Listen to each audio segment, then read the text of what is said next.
Bless the Lord, everybody. Good morning. What is distracting you?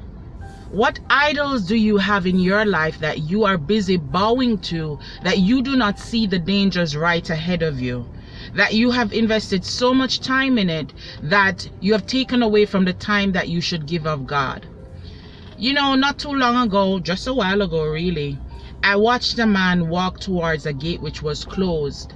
But he did not see that the gate was closed because he was so busy being in his phone. He looked up briefly but looked back down. So he did not have time to ascertain what is ahead of him. Not until he was a step away from the gate did he realize it was closed.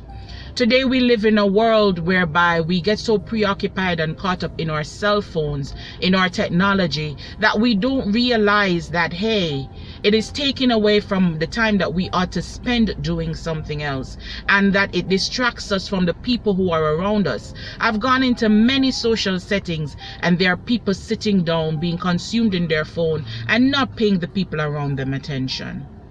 Come on.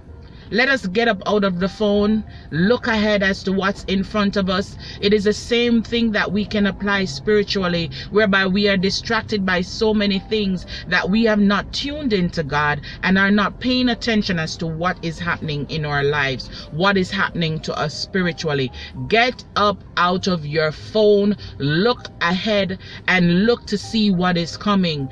God should be the light on your path. God should be what you ought to be focused on. Apply this in the areas of your life and you won't have as many closed gates in front of you, because he would have made a way for you and would have shown you the obstacles. God bless you in Jesus' name.